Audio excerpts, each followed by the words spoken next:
Discuss किया था कि जो बिगिनर्स हैं या जेनज़ीज़ हैं, वो जब और जो जिन्होंने रिसेंटली कुछ जॉब स्टार्ट किया है और वो इन्वेस्टमेंट के बारे में सोच रहे हैं, तो मैंने कुछ सजेशंस दिए थे, जैसे कि उनको पीपीएफ अकाउंट खोलकर उसमें इन्वेस्ट करना चाहिए या फिर फिक्स्ड डिपॉजिट्स में इन्वेस्ट करना चाहिए, जो कि उनको एक तरह से एक इमरजेंसी फंड की तरह जो वर्क करता है।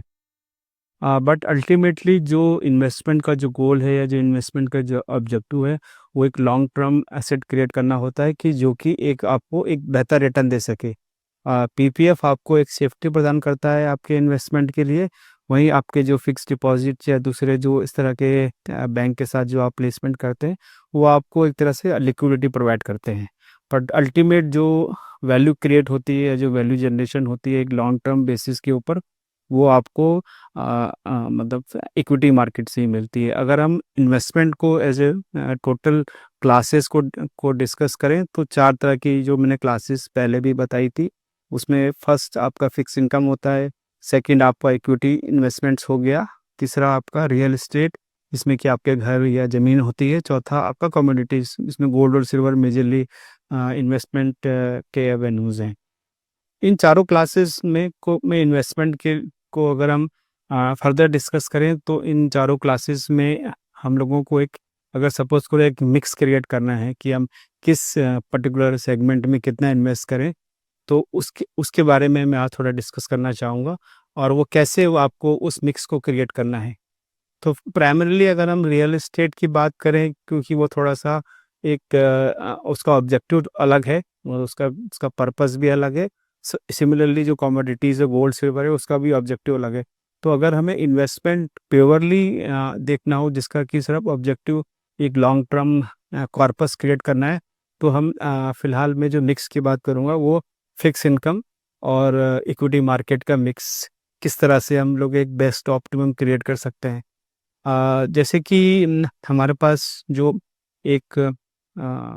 थंब रूल, जो बहुत सारे जो इन्वेस्टमेंट्स के गुरु होते हैं, वो बताते हैं कि आपको जितनी भी आपकी एज है, उसको 100 से आप माइनस कर दीजिए, और जो भी एक नंबर आता है, सपोज़ करो आपकी अगर एज 25 है, तो 100 से अगर माइनस करते हैं 25 को, तो हमारे पास 75 आता है। 75% आपका इक्विटी में एक्सपोज़र होना चाहिए। जबकि मेरे हिसाब से ये थंब रूल इक्विटी मार्केट में बिल्कुल भी परफेक्टली हर सिनेरियोज़ में काम नहीं करता है। जैसा कि पिछले, अगर मेरा 25 साल का इन्वेस्टमेंट का जो एक्सपीरियंस है, वो उसके दौरान मैंने देखा है कि कई तरह के क्राइसिस बीच में आए हैं, और अगर आपने उस क्राइसिस के आने से पहले जो मार्केट पीक करता है, उस पीक में इन्वेस्टमेंट किया होता, तो आपका जो पोर्टफोलियो होता, वो मतलब जो ये 100 माइनस आपका एज वाला जो थंब रूल है, वो बहुत ही बुरी तरह से मतलब आपके इन्वेस्टमेंट को प्रभावित करता।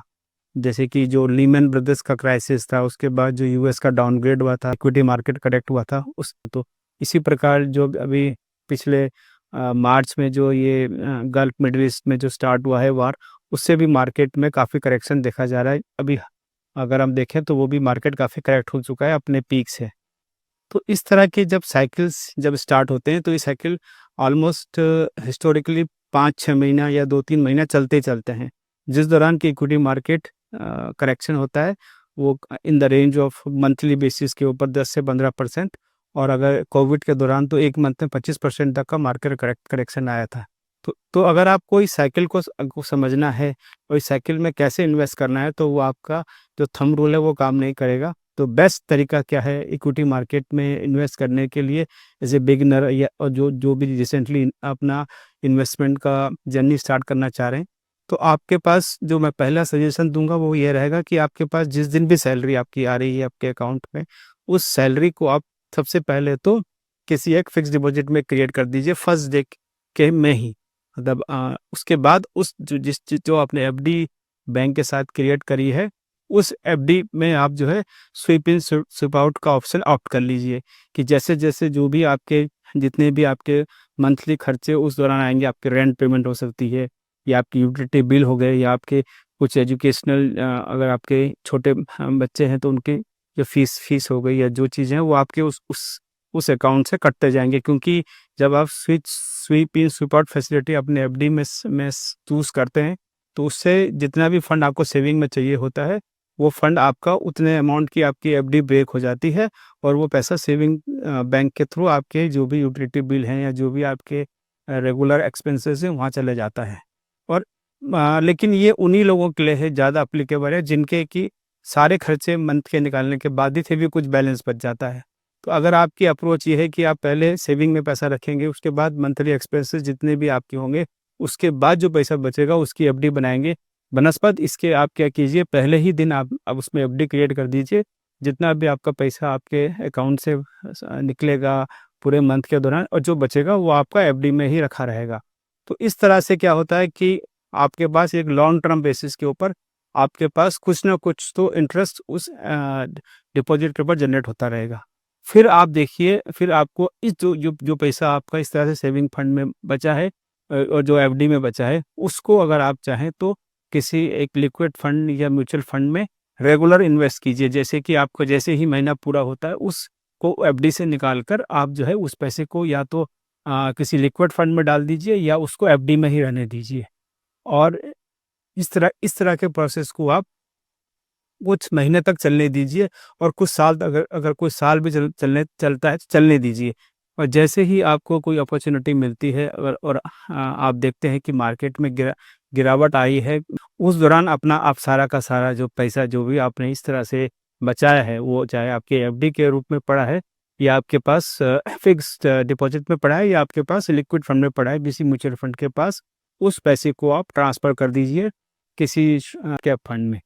इस तरह की साइक्लिक अप्रोच से आप, जिसमें कि आप इक्विटी मार्केट को साइकिल को कैप्चर करते हैं, आपके जो रिटर्न्स होंगे वो बेटर रहेंगे इक्विटी मार्केट में। तो ये इस तरह की अप्रोच जो कि मैंने अभी बताई है कि आप किस तरह से अपने जो भी आपके पास डिस्पोजेबल इनकम है उसको एफडी में रख के या लिक्विड फंड में रख के और इक्विटी मार्केट में इन्वेस्ट करते हैं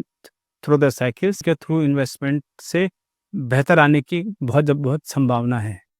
धन्यवाद। इसके बारे में अगर आप कोई और जानकारी प्राप्त करना चाहते हैं तो आप मुझे कमेंट कीजिए। मैं आपके उस कमेंट के ऊपर अपना जो है सबमिशन देने की पूरी कोशिश करूँगा। धन्यवाद।